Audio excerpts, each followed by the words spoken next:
Hello students, good morning. Let's continue with our second chapter, what is around us.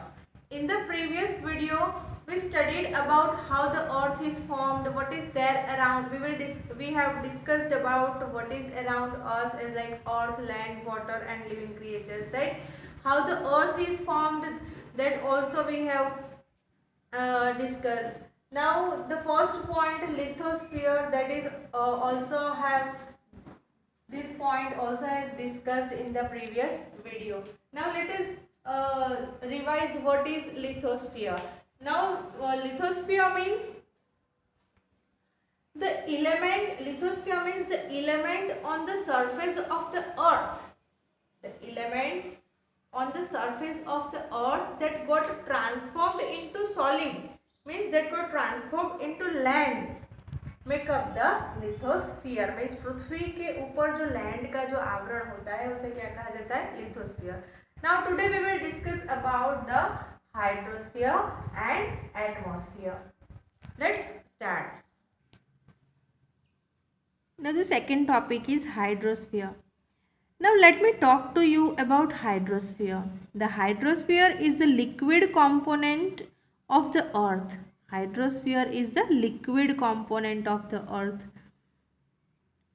It includes the oceans, seas, lakes, ponds, rivers and streams. Hydrosphere means जो पृथ्वी के ऊपर जो पानी का जो आवरण होता है, वाटर का जो आवरण होता है, उसे हाइड्रोस्फीयर कहा जाता है। और उसमें क्या क्या आता है? तो it includes the ocean, seas, lakes, ponds, rivers and streams. On the surface of the earth, पृथ्वी की जो सरफेस है, सतह है, उसके ऊपर the area of water is more than that of land. जो वाटर का जो एरिया है, area of water is more than that of land. Land के एरिया के कंपैरिजन में वाटर का जो एरिया है वो ज़्यादा है। Hydrosphere covers 71% of the earth surface. Hydrosphere covers 71%, अर्थ की सरफेस का 71% क्या जो हाइड्रोस्फीयर है कवर्स करता है। Means 71% of the earth's surface is covered with water, and as we learned that 29% of the earth's surface is covered with the lithosphere, means land. A water body in hydrosphere that carries a huge amount of water is known as the ocean. A water body in hydrosphere, में जो water body है उसका जो huge amount of water का जो huge amount है उसे क्या कहा जाता है? ओशन, क्योंकि ओशन में सबसे ज़्यादा पानी होता है। This ocean are the Pacific Ocean, the Atlantic Ocean, the Indian Ocean and the Arctic Ocean. They are the 4 oceans. Now all these oceans are connected with each other and the water bodies close to the land are known as seas, bays, straits and gulfs. ये जो water bodies है close to the land, land के close जो water bodies है उसे क्या कहा जाता है? Seas, bays, straits and gulfs. The oceans on the earth are huge and deep. जो ओशंस होते हैं वो कैसे एकदम बड़े से, ह्यूज और डीप, जिसे उसकी जो डेप्थ होती है, गहराई होती है, वो ज़्यादा होती है। वेलीज विथ डेप्थ ऑफ 10 और 11 kilometres are located at their bottom. और जो वेलीज होती है उसकी गहराई 10 से 11 किलोमीटर तक की होती है। The ocean bed has similar features like that of the surface of the earth. It has high mountains, plateaus, vast plains, valleys et cetera. जैसे अर्थ की जो लैंड की जो अर्थ की सरफेस पे जैसे कि माउंटेन्स, प्लेट्यूज, प्लेन्स होते हैं, ऐसे ही the ocean bed has similar features. ये जो महासागर होते हैं, ओशंस होते हैं, उसके तल में भी ऐसे mountains, plateaus, vast plains and valleys होते हैं। ना mummy, how much water will there be in the seas? Seas में कितना पानी होता है? Since sea water is salty, is it useful to us? Sea water तो कैसा होता है? सॉल्टी, तो वो हमें मदद रूप हो सकता है। Yes, ocean contains 97% of the total amount of water on the earth. अर्थ पे जो जितना भी पानी है उसमें से 97% वाटर कहाँ पे है? ओशंस में है।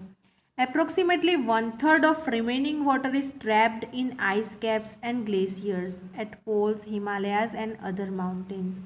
और जो बाकी जो पानी का भाग है वो जैसे कि हिमालय और अदर जो दूसरे माउंटेन्स है उसके ऊपर ये जो बर्फ़ के रूप में वो पानी वहाँ पे स्टोर होता है, जैसे trapped in ice caps and glaciers. Some water is accumulated in the lakes and some flows in the rivers. Here accumulated means store up. तो कुछ जो पानी का भाग है वो लेक्स में जैसे स्टोर होता है. सम फ्लोज इन द रिवर्स, जो पानी का जो कुछ भाग होता है वो रिवर्स में फ्लो करता है. And some stored in the interior of earth as ground water. Now the amount of potable means fit for drinking water is less. जो ड्रिंकिंग वाटर है उसका जो अमाउंट है वो एकदम से कम है, लेस है. Fresh water is very precious. जो फ्रेश वाटर है वो एकदम प्रेशियस है, कीमती है, क्योंकि उसका पार्ट बहुत ही कम है.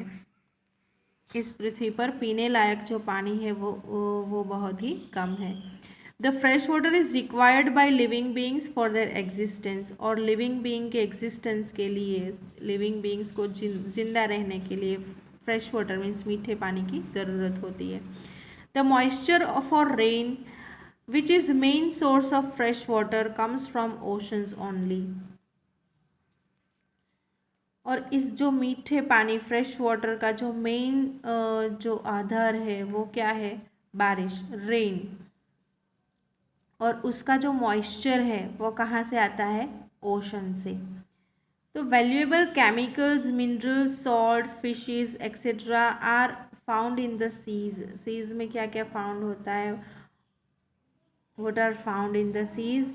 तो valuable chemicals, minerals, salt and fishes. As we have living organism on the land, in the same way the seas and oceans have aquatic life inside them. जैसे कि लैंड पे जो लिविंग ऑर्गेनिजम्स हैं, जैसे भी लिविंग क्रिएचर्स है, तो इसी तरह seas and oceans have also aquatic life inside them. उसके ओशन और सीज के अंदर भी एक्वेटिक लाइफ है, उसमें भी जीव सृष्टि बसी हुई है. The tremendous force of waves, tides and currents of oceans are potential sources of generating electricity.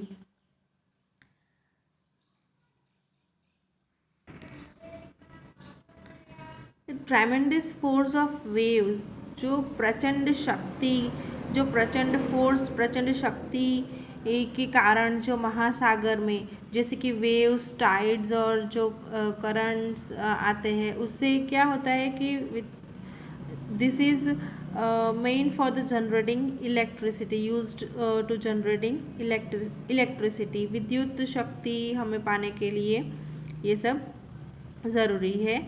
जो ट्रेमेंडस फोर्स होता है वेव्स, टाइड्स और करंट्स ओशंस में, तो उससे इलेक्ट्रिसिटी जनरेट होती है. Besides this oceans are also useful as waterways. और उसका जो जल मार्ग के जैसे जल मार्ग में भी उपयोग होता है. This oceans are also useful as waterways. Now outline map of the world. This is the map of the world. You have to outline the map and locate using various colors the ocean, seas, bays and strait in the world map given above. This is the map of world and you have to use various colors to indicate the ocean, seas, bays and straits. Okay. Now let's understand the third sphere, atmosphere. Now the sphere of the earth that wraps the earth from all sides is called atmosphere. पृथ्वी के चारों तरफ जो हवा का आवरण है उसे क्या कहते हैं? एटमॉस्फियर. पृथ्वी के चारों तरफ हवा का जो आवरण है, एयर का जो आवरण है, उसे हम एटमॉस्फियर कहते हैं. The sphere of air that wraps the earth from all sides is called atmosphere. It extends approximately up to 1600 km from the surface of the earth. ये जो है जो एटमॉस्फेयर ये पृथ्वी की सतह से, उसकी सरफेस से 1600 किलोमीटर जितना वो एक्सटेंड है, फैला हुआ है। It can not be seen clearly with the necked I like lithosphere and hydrosphere. हम लिथोस्फीयर और हाइड्रोस्फीयर के जैसे हम अपनी नरी आँख से उसे नहीं देख सकते। Atmosphere is composed of various gases, water vapor, dust particles, smoke, salt, microorganism, etc. Atmosphere में हम अलग अलग तरह के वायु, वाटर वेपर, वायुज मीन्स गैसेस, अलग अलग तरह वेरियस गैसेस, डिफरेंट गैसेस हम होते हैं, water vapour, dust particles and smoke and salt and micro organisms means जो सूक्ष्म जंतु होते हैं। Atmosphere is colourless, odourless and transparent. वो रंगहीन होता है, कलरलेस मीन्स रंगहीन, ऑडरलेस मीन्स स्वाद रहित होता है, और ट्रांसपेरेंट होता है एकदम से। Solid, liquid and gaseous elements are included in the atmosphere. Atmosphere में solid, liquid and gaseous elements include होते हैं। It contains approximately 78% nitrogen, 21% oxygen and 1% other gases.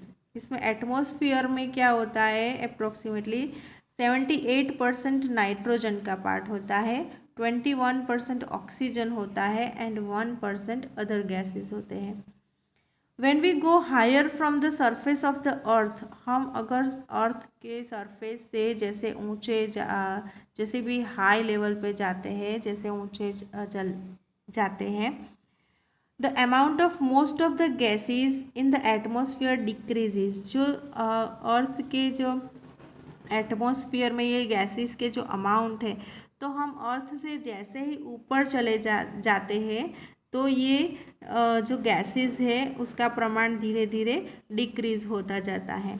Carbon dioxide gas is heavy, so it is found more in the lower layer in the air. जो carbon dioxide gas है वो heavy है, सो air के जो lower layer में वो होता है।